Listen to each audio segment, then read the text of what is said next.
Sir ఒక update ఇస్తాను నేను, ఒక అప్డేట్ ఇచ్చి మళ్ళీ నేను దగ్గరకు వస్తాను సార్. ఒక అప్డేట్ ఇస్తాను నేను.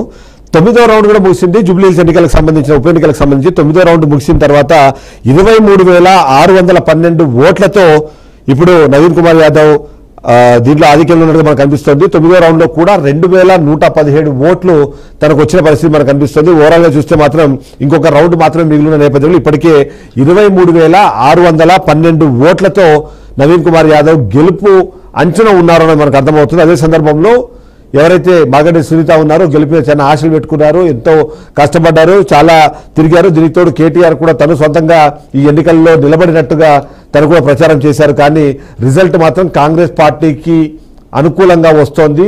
ఆ పార్టీ గెలుపుకు సంబంధించి మనం మాట్లాడినా సరే ఇంకొక రౌండ్ మాత్రమే ఉన్న నేపథ్యంలో మాక్సిమం ఇంకొక 2 నుంచి 3,000 ఓట్ల ఆధిక్యం, అంటే 25,000+ ఓట్ల ఆధిక్యం కనిపించే పరిస్థితి మనకు కనిపిస్తుంది. ఓవరాల్గా చూస్తే మాత్రం నవీన్ కుమార్ యాదవ్ అతను గతంలో పోటీ చేసి ఓడిపోయినా ఆ తర్వాత తను తీసుకున్న నిర్ణయాలు ఇప్పుడు వచ్చిన అవకాశం వీటన్ని ఉపయోగించుకొని కాంగ్రెస్ పార్టీ దీన్ని చాలా ప్రతిష్టాత్మకంగా తీసుకోవడంతో పాటు 2 ఏళ్ల పాలనకు సంబంధించిన గీటురాయిలాగా దీన్ని బీఆర్ఎస్ పార్టీ చెప్పే ప్రయత్నం చేయడంతో పాటు మరికొద్ది రోజుల్లోనే స్థానిక సంస్థల ఎన్నికలు, అలాగే మున్సిపల్ ఎన్నికలు, ముఖ్యంగా జీహెచ్ఎంసీ ఎన్నికల రాబోతున్న నేపథ్యంలో ఈ ఎన్నికను చాలా ప్రతిష్టాత్మకంగా తీసుకున్నారు. ఇది గెలిచిన తర్వాత ఈ గెలుపునే రాష్ట్ర వ్యాప్తంగా ప్రజల మూడుగా చూపించే ప్రయత్నం చేస్తారో అన్న ఒక అనుమానం కూడా చాలా మంది వ్యక్తం చేసిన నేపథ్యంలో ఖచ్చితంగా దీన్నే రాష్ట్రంలో ఉన్న ఒక మూడుగా చూపించి ఖచ్చితంగా స్థానిక సంస్థల ఎన్నికలు అలాగే జీహెచ్ఎంసీ ఎన్నికలకు వెళ్లాలనే ఆలోచనలో ఉన్నట్టుగా కూడా మనకు అర్థమవుతుంది. సో లక్ష్మణ్ గారు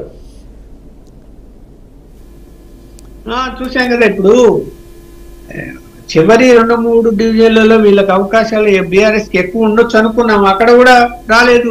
అవును. అలాగే బీజేపీ క్యాండిడేట్ 10,000 దాటం లేదు. పోయినసారి 14,000 వచ్చాయి ఆయనకు, ఈసారి 15,000 కూడా దాటం లేదు. పోయినసారి 25,000 సార్,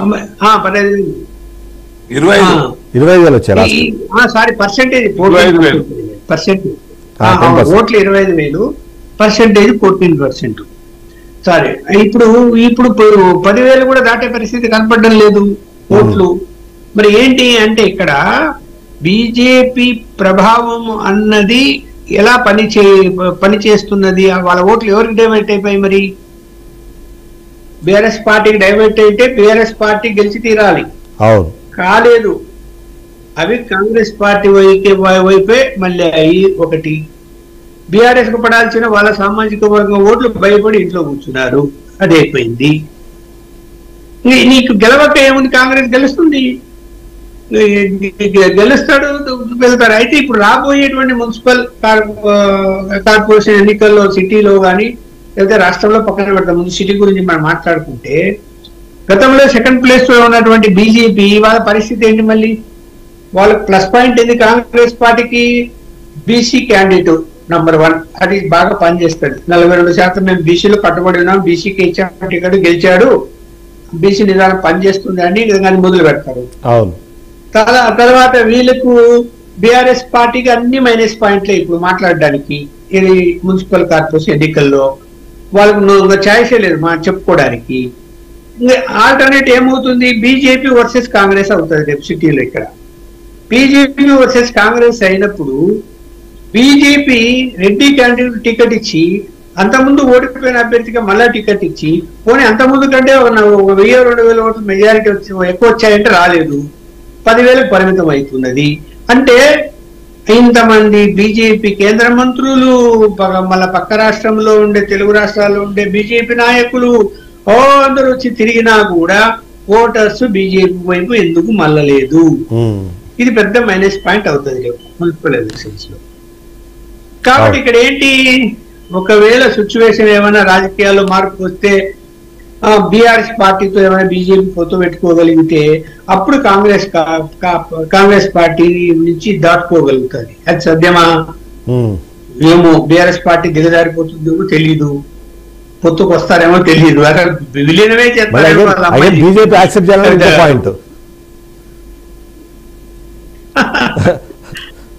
అందువలన ఇక్కడ రాబోయే మున్సిపల్ ఎన్నికల్లో కాంగ్రెస్ పార్టీకి ప్లస్ పాయింట్ అయింది, బీఆర్ఎస్ పూర్తిగా మైనస్ పాయింట్ అయింది, బీజేపీ కూడా మైనస్ పాయింట్.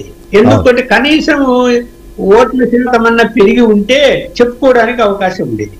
మరి ఎట్లా ఫీల్ అయ్యారు వీళ్ళు బీజేపీ జూబ్లీ యొక్క అసెంబ్లీలో చెప్పండి. మా ప్రచారం బ్రహ్మాండంగా జరిగా అందరూ వచ్చింది. మళ్ళీ ఇప్పుడు ఏం చెప్తున్నారంటే మేము బీజేపీ మిత్రులు శ్రీనివాస్ గారు వాళ్ళు కాంగ్రెస్ వాళ్ళు బాగా డబ్బు పంచారు, ఓట్లు దండుకున్నారు. అది పనిచేస్తుంది రేపు గెలిపే కదా.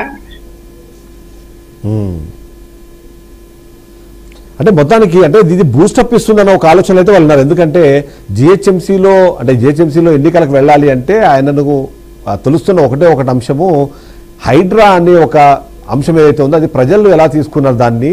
అంటే అలానే జూబ్లీ హిల్స్ ఎన్నికల రిజల్ట్ని మనం హైడ్రాని యాక్సెప్ట్ చేశారనో లేకపోతే హైడ్రాని రిజెక్ట్ చేశారనో మనం భావించాల్సిన అవసరం లేదు. కానీ బట్ ఎంతో కొంత రియల్ ఎస్టేట్ దెబ్బతినింది, ఇప్పుడు పరిస్థితి బాగాలేదు. కాబట్టి జూబ్లీ హిల్స్ ఎన్నికల రిజల్ట్ వచ్చిన తర్వాత ప్రజల మూడ్ని వాళ్ళు ఒక అంచనా వేసుకోవడం కానివ్వండి, అదే మూడని రాష్ట్రాన్ని మొత్తానికి చెప్పే ప్రయత్నం చేయడానికి మాత్రము ఒక ఆప్షన్ కింద పెట్టుకున్నారు. సో ఆప్షన్ సక్సెస్ అయినా అనుకోవచ్చు. అంతే కదా. ఇప్పుడు ఎంఐఎం పాత్ర ఇంపార్టెంట్ ఇక్కడ. కాంగ్రెస్ కు పూర్తిగా సహకరించింది ఇక్కడ. కానీ రేపు మున్సిపల్ కార్పొరేషన్ ఎన్నికలు వస్తే ఎంఐఎం పార్టీ మళ్ళీ ఇండిపెండెంట్ గా పోటీ చేస్తుంది, అది వదలదు. అంటే కానీ వాళ్ళు 50-60 వాటి మీద కాన్సన్ట్రేట్ చేస్తారు కదా. కాదు సార్, అంటే ఏమంటారు వాళ్ళు 50 సీట్ల మీద కాన్సన్ట్రేట్ చేస్తారు. ఈ 100 సీట్లు ఎప్పుడు వదిలేస్తున్నారు వాళ్ళు. కాబట్టి 50లో 43 ఈసారి ఇక్కడ పెంచి పోటీ చేస్తే తలనొప్పి. లేకపోతే ఆ 50 వరకు వీళ్ళు పోటీకి వెళ్ళరు. అది ఒక రకంగా చెప్పాలంటే ఫ్రెండ్లీ ఏమంటారు దాన్ని ఫ్రెండ్లీగానే చూడాల్సిందే. దాన్ని పెద్దగా ఎప్పుడు అక్కడ వీళ్ళు పోటీ ఇచ్చేదో లేకపోతే ఓన్లీ మేబీ ట్రై చేస్తే బీజేపీ ట్రై చేస్తుంది కొన్ని సందర్భాల్లో తప్పించి కాంగ్రెస్ లేదా గతంలో ఉన్న బీఆర్ఎస్ పెద్దగా అక్కడ ప్రయత్నం చేసి ఓడించాలి ఎంఐఎంని అనే ప్రయత్నం అయితే చేసినట్టుగా నాకు అనిపించలేదు. మళ్ళీ మీరు విశ్లేషించాలి. లేదు అవును. ఇప్పుడు మరి లోకల్ బాడీ ఎన్నికలు వచ్చినప్పుడు నేను అనుకుంటున్నాను మొత్తం ఎంఐఎం వ్యూహం మారిపోతుంది. వాళ్ళు కాంగ్రెస్ కు కానీ బీఆర్ఎస్ కానీ కలుపుకోకుండా వాళ్ళు ఇండిపెండెంట్ గా ముందుకు వస్తారు. రేపు అవును వచ్చినప్పుడు ఏమైతుంది అంటే బీజేపీ వర్సెస్ ఎంఐఎం అవుతుంది మళ్ళీ. అంటే బీజేపీ ఏం చేస్తుంది, ఎంఐఎం బూచిగా చూపిస్తుంది, ఎంఐఎం టార్గెట్ చేస్తుంది. కాంగ్రెస్ కును బీఆర్ఎస్ కంటే ఎంఐఎం ఎక్కువ టార్గెట్ చేస్తుంది బీజేపీ. చేసినప్పుడు జనంలో ఖచ్చితంగా రియాక్షన్ ఉంటుంది. రియాక్షన్ అంటే వ్యూహం మార్చుతుంది బీజేపీ కూడా. వ్యూహం మార్చాలి కూడా, వ్యూహం మార్చి తీరాలి. మార్చితేనే సక్సెస్ ముందుకు వెళ్తారు. లేకపోతే వెనక ఏమైపోతుంది, చూడండి మన జూబ్లీ ఎలక్షన్ జరిగాయి, కాంగ్రెస్ పార్టీ అభ్యర్థి గెలవడానికి సహకరించారు అని ఇంకా బీఆర్ఎస్ రేపటి నుంచి పాట పాడుతుంది కదా. బీఆర్ఎస్ పార్టీ చూడండి బీజేపీ ఓట్ల సంఖ్య పడిపోయింది, 25,000 నుంచి 10,000కు పడిపోయింది. వాళ్ళు కాంగ్రెస్ తో ఇంటర్నల్ గా మిలాఖత్ అయినారు, వాళ్ళ ఓట్లన్నీ కూడా కాంగ్రెస్ పడ్డాయి అని మొదలు పెడతారు. ఇంకా ఈ సాయంత్రం నుంచే మొదలు పెడతారు. అంతే కదా, గతంలో కాంగ్రెస్ అదే మాట చెప్పింది. బీజేపీ ఓట్లన్నీ బీఆర్ఎస్ ఓట్లన్నీ బీజేపీకి కన్వర్ట్ అయ్యాయి కాబట్టి వీళ్ళు 8 మంది ఎంపీలకు గెలిచారు అని ఆల్రెడీ గతంలో ఒక వాదన వినిపించారు. ఇప్పుడు ఆ పాట వీళ్ళు స్టార్ట్ చేస్తారు. ఈ అపవాదులు పోవాలి. ఈ అపవాదులు పోయే విధంగా బీజేపీ వ్యూహాన్ని పన్నకపోతే మళ్ళీ ఈ యొక్క మున్సిపల్ కార్పొరేషన్ ఎన్నికల్లో కూడా ఇబ్బంది పడతారు. అలాగే నాయకత్వాల్లో కూడా ఇప్పుడు వీళ్ళు అది కాదండి, ఒకసారి ఓడిపోయాడు ఆయనకే మళ్ళీ టికెట్ ఇవ్వడం ఏంటి? అసలు ఆ సామాజిక వర్గం వాళ్ళు ఎంత శాతం ఉన్నారు అక్కడ ఆ నియోజకవర్గంలో? కనీసం ఆ సామాజిక వర్గం వాళ్ళన్నా వచ్చి ఓట్లు బ్రహ్మాండంగా వేస్తారు అనడానికి కూడా లేదు కదా అవకాశం. ఆంధ్ర ఓటర్స్ 30% మంది ఉన్నారు అక్కడ. ఎందుకు ఆంధ్రాకు సంబంధించినటువంటి లీడర్లు ఇప్పుడు వాళ్ళు పెట్టారు బీఆర్ఎస్ వాళ్ళు. ఆంధ్రాకి సంబంధించిన ఏదో గోపీనాథ్ గారు తెలంగాణ వాడు కాదు కదా, 2 సార్లు గెలిచాడు, 3 సార్లు గెలిచాడు. మళ్ళీ ఆ కుటుంబాన్ని వాళ్ళు పెట్టారు బీఆర్ఎస్ వాళ్ళు. మీరు బీజేపీ ఎందుకు ఆలోచన అలాంటి ఆలోచన ఎందుకు చేయడం లేదు? లక్ష్మణ్ గారు నేను ఒక అప్డేట్ ఇస్తాను. ఫైనల్ గా అయితే జూబ్లీ హిల్స్ ఎన్నికలకు సంబంధించిన కౌంటింగ్ దాదాపుగా ముగిసిపోయింది. అనఫీషియల్ గా ఇప్పుడున్న సమాచారం ప్రకారము, మా ప్రతినిధి నాకు చెప్పిన సమాచారం ప్రకారము 25,000 పైచిలకు ఓట్లతో నవీన్ కుమార్ యాదవ్ గెలుపుని ఖాయం చేసుకున్నారు. ఇప్పటిదాకా కాంగ్రెస్ పార్టీ చాలా ప్రతిష్టాత్మకంగా తీసుకున్న ఆ ఎన్నికను గెలిచి మరి రేవంత్ రెడ్డికి గిఫ్ట్ గా ఇస్తానని గతంలో మాట్లాడిన నవీన్ కుమార్ యాదవ్ ఈసారి నిజంగానే గెలిచి ఆయనకు గిఫ్ట్ గా ఇచ్చే ప్రయత్నం చేస్తున్నారు. అందులో భాగంగా 25,000 ఓట్ల మెజారిటీతో తన సమీప అభ్యర్థి మాగంటి సునీత మీద 25,000 ఓట్ల తేడాతో తను గెలిచినట్టుగా మనకు సమాచారం అందుతుంది. ఓవరాల్ గా చూస్తే మాత్రం ఖచ్చితంగా ఈ గెలుపు అన్నది ఖచ్చితంగా కాంగ్రెస్ పార్టీకి చాలా ముఖ్యమైన ఒక గెలుపుగా మనకు కనిపిస్తుంటే, అదే సందర్భంలో బీజేపీ పార్టీ డిపాజిట్ కోల్పోయిన పరిస్థితి అయితే మనకి ఇక్కడ కనిపిస్తోంది.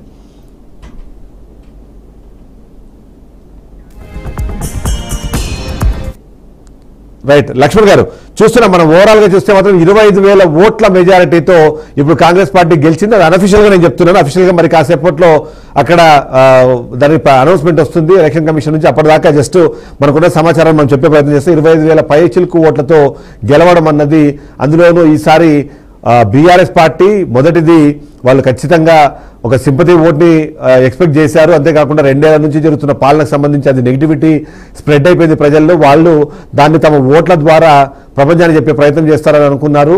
అంతేకాకుండా ఏదైతే ఈసారి కేసీఆర్ అసలు ఎలాంటి ఇన్వాల్వ్మెంట్ లేకుండా కేటీఆర్ తన సొంతంగా ఈ మొత్తాన్ని నడిపించడము, సరే కొన్ని కారణాల వల్ల హరీష్ రావు కూడా ఈసారి ఎన్నికల దూరంగా ఉండడం, ఇవన్నీ చూసిన తర్వాత ఇప్పుడు గెలిచిన పరిస్థితి, దీపక్ రెడ్డి డిపాజిట్ గల్లంతైన పరిస్థితి, జూబ్లీహిల్స్ లో కాంగ్రెస్ గెలిచిన పరిస్థితి, ఎస్ విశ్లేషించండి.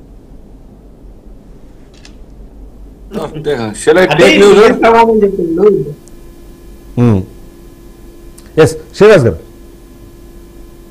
నేను లీవ్ తీసుకోవచ్చా సార్? ఫైనల్ గా మీరు దీని మీద ఒకసారి జస్ట్ మీరు రెస్పాండ్ అయ్యి మీరు లీవ్ తీసుకోండి. 25,000 ఓట్ల మెజారిటీ చాలా మంచి majority, comfortable majority. Congress party యావత్ సర్కార్ మొత్తం కూడా, కాంగ్రెస్ పార్టీ మొత్తం కూడా ఒక్కటే రేవంత్ రెడ్డి గారి యొక్క నాయకత్వాన్ని, అక్కడ ఉన్నటువంటి ఒక వివేక్ కావచ్చు, మిగతా వాళ్ళందరూ కూడా కష్టపడి పనిచేసినారు. నవీన్ యాదవ్ గారికి నా యొక్క శుభాకాంక్షలు, మా పార్టీ తరఫున శుభాకాంక్షలు. ఒకటే మేము కోరుకునేది, ఆ ప్రాంతం పేదరికంలో మగ్గుతా ఉన్నది, స్లమ్స్ లో జీవిస్తా ఉన్నారు. ఆ ప్రాంత అభ్యున్నతి కోసం పాటుపడాలి. ముఖ్యమంత్రి గారు అనేక వాగ్దానాలు ఇచ్చినారు. ఇప్పటికి కొన్ని పనులు నడుస్తున్నట్టు ఎలక్షన్స్ వచ్చిన తర్వాత ప్రామిస్ చేసినారు. కావాలి ఎలక్షన్ తర్వాత కూడాను, గెలిచిన తర్వాత కూడా ఆ ప్రాంతం డెవలప్ చేయాలి. అప్పుడే ఆ ప్రాంత ప్రజలకు కాంగ్రెస్ రేవంత్ రెడ్డి గారి మీద విశ్వాసం కలుగుతుంది. లేకుంటే జనరల్ గా అనేక సందర్భాల్లో చూసినాం, ఎలక్షన్ అయిన తర్వాత రాత్ గై బాత్ గై అనే టైప్ లో ఉంటది. అలా కాకుండా మీరు చేయాలని కోరుకుంటున్నాం. వారి యొక్క బతుకుల్లో వెలుగులు నింపాలని చూస్తున్నాం. భారతీయ జనతా పార్టీకి అవకాశం వస్తే డెఫినెట్ గా మేము సర్వత్రా అందుబాటులో ఉంటాం. మా కిషన్ రెడ్డి గారు అందుబాటులో ఉంటారు, దీపక్ రెడ్డి గారు అందుబాటులో ఉంటారు. మేము ఓడిపోయినా ప్రజల మధ్య నుంచి జరిగేది లేదు. ప్రజల సంక్షేమం కోసం, వారి యొక్క సహాయం కోసం మేము ఎప్పుడూ అందుబాటులో ఉంటాం. మేము రాబోయే కాలంలో భారతీయ జనతా పార్టీ పటిష్టమైన పార్టీ, మంచి సిస్టమ్ ఆఫ్ వర్కింగ్ స్టైల్ తో ముందుకు పోతాం. రాబోయే మున్సిపల్ ఎలక్షన్ లో, అసెంబ్లీ ఎలక్షన్ లో మేము మా యొక్క సత్తా చాటుతాం. Right, thank you very much. Yes thank you very much. Overall గా చూస్తే మాత్రం మనం చూస్తున్నాము చాలా క్లియర్ గా కాంగ్రెస్ పార్టీ విజయ